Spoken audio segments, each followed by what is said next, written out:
Hi everyone, my name is Jorge Vazquez. I am the Recreation Grant Analyst for the Division of Outdoor Recreation, and today I'll be talking to you about the Outdoor Recreation Mitigation Grant Program, which is a brand new grant that was created by the Utah State Legislature just this last year in 2025.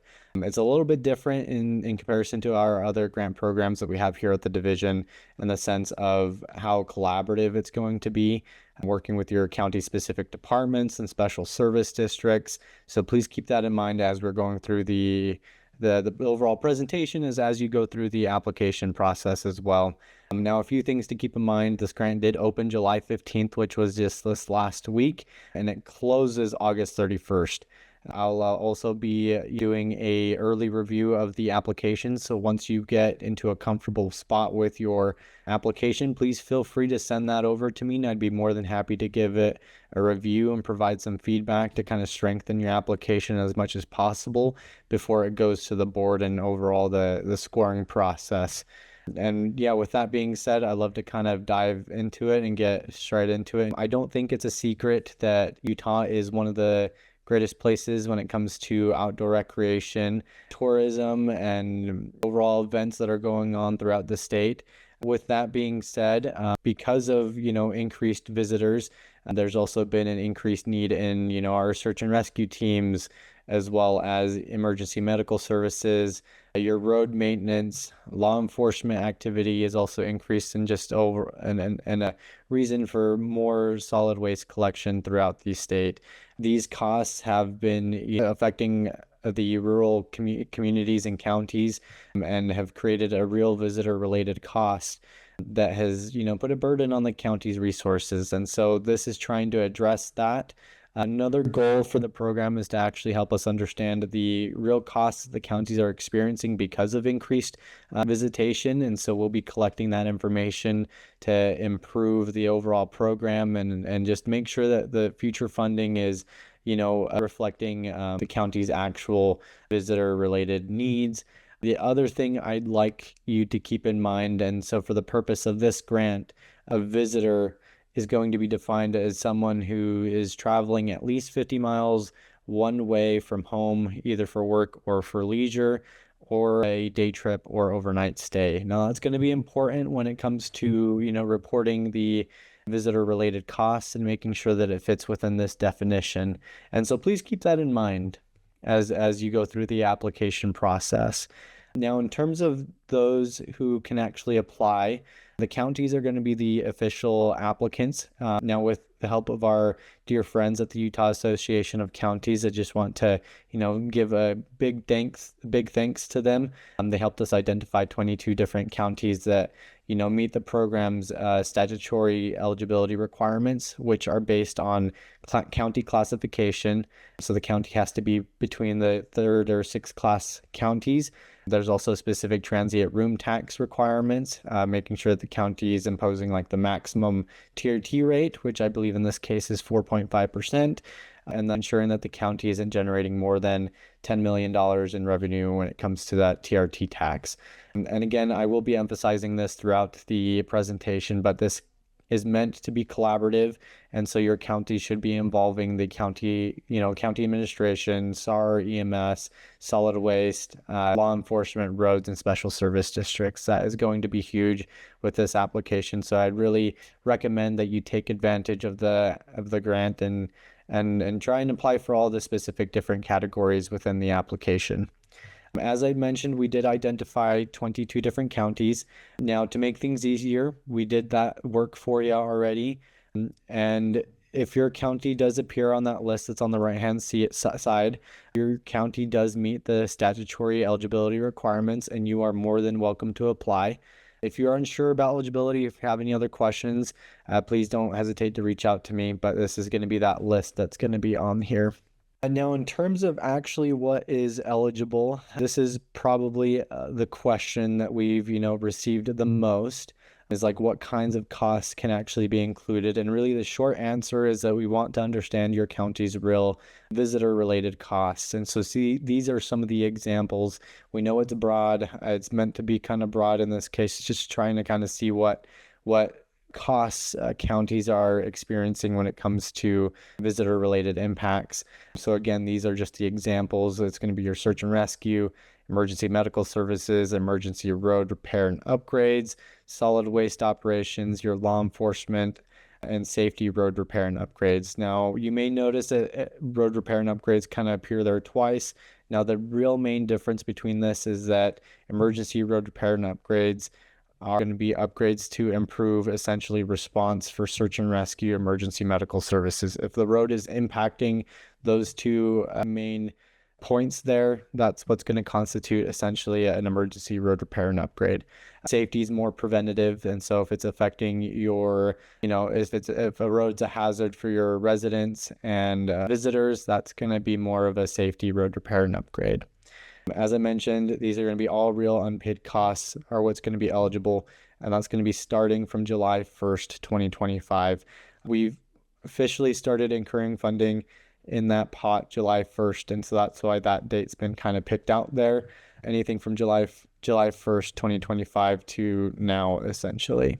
And then costs that have been reimbursed already through other programs are not going to be eligible for this. So please keep that in mind. There isn't going to be a minimum or max request for these specific costs. So please feel free to shoot for the moon and request what you believe you are needing for your county. Also, keep in mind that we actually don't have a matching requirement for this grant. Now, as we're going through these eligibility requirements, some things to kind of expect for search and rescue. It's a little bit different just because it's going to be more reimbursement based. We do understand that these costs are going to be, varied from county to county, but some of these things could potentially look like staff time, equipment, training, gas, and mileage. The biggest thing here is that we do want to know your real costs. And so the most simple way to kind of do this is kind of see what the county kind of considers to be a real visitor related cost.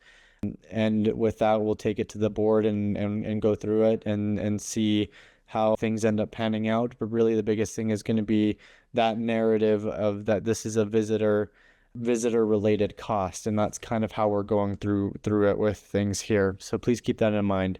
And also this list is not exhaustive, so there could be potentially other things that we may not be seeing, and so that's why it's also kind of broad in this case.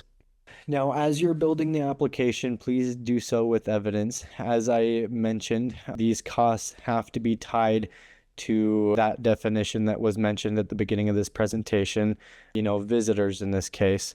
Other things to, kind of keep in mind as we're going through this process is that we understand that counties track things and track information differently. And so we know that we're going to probably be seeing different forms of documentation when it comes to supporting that narrative of these are visitor related costs.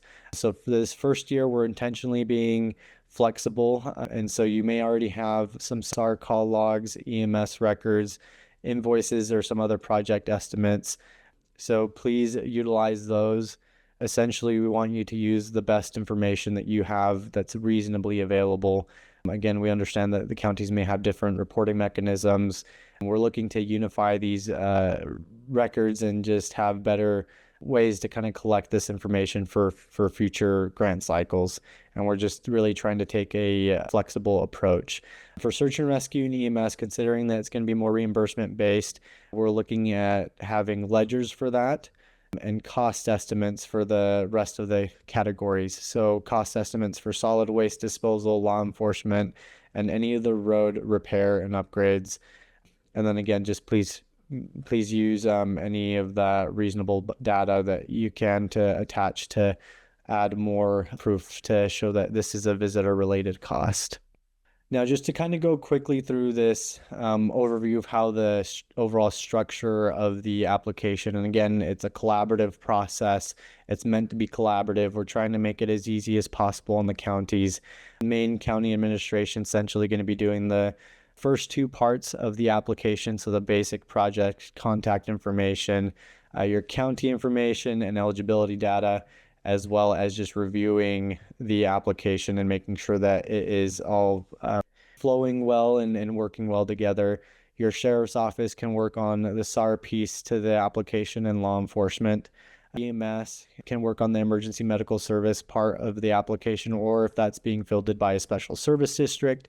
Your roads department could take a look at both of the road repair sections. The public or solid waste disposal could be your public works or another special service district. This has just been kind of the overall limitation, and when we can only receive one application per county, again, we're just trying to make it as easy as possible. So instead of submitting multiple applications, we're just having everyone contribute to one big county application. But we broke it into bite-sized pieces so that way different folks from different departments can work on it. Now, when it comes to after applications have actually been submitted, we'll be actually reviewing these, and they're going to be prioritized based on this prioritization matrix. So emergency costs are going to be over your safety costs. So that's going to have the highest priority in this case. And then it's going to be followed by your visitor related safety costs. So SAR, EMS, your emergency road repair and upgrades, that's going to be first. And then there'll be smaller populations. From there will be solid waste, law enforcement, your safety, road repair and upgrades, and then smaller populations. After those, the board can actually take a look at sub-priority. For instance, like the amount of recreation and tourism happening within the county's capacity to manage EMS, the county's capacity for managing, road repair and upgrades, as well as other tourism-related safety costs.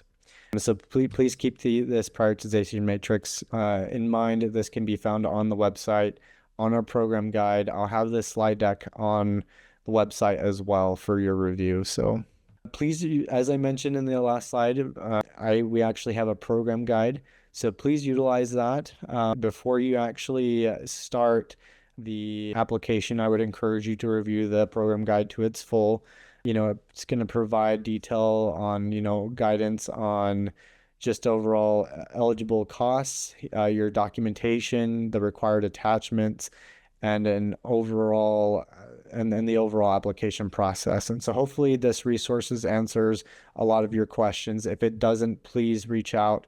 Now, for actually applying, please first contact me and identify who's going to be, the county's primary point of contact. And any of the other staff that are going to be helping complete the application. I'll be working on creating the county's account for the application. So it's going to be essentially titled Outdoor Recreation Mitigation Grant, and then your county's name. From there, once that account's been created, I will add all the collaborators that are sent over to me onto that account. And from there, folks can have their own separate logins to get into the application and make edits to that application. And so you can work on that application essentially at the same time. As I mentioned, we're here to help, and I'd rather try and help answer some questions throughout the process than have you and the counties kind of struggle on their own. So that's going to be the general way to apply. Again, there's a little bit more information on the actual program guide on this process if you have any questions more specific to that. But thanks for taking the time to watch this video and to learn more about the Outdoor Recreation Mitigation Grant. I'm really excited to launch this new program and working with counties to address the very real visitor-related costs that are affecting the counties. And so please feel free, if you have any questions, please reach out to me. My phone number is right here on this slide, as well as my email. Don't hesitate to reach out. I really look forward to working with you on the grant and just going through the grant process with you. So thanks again and have a good one.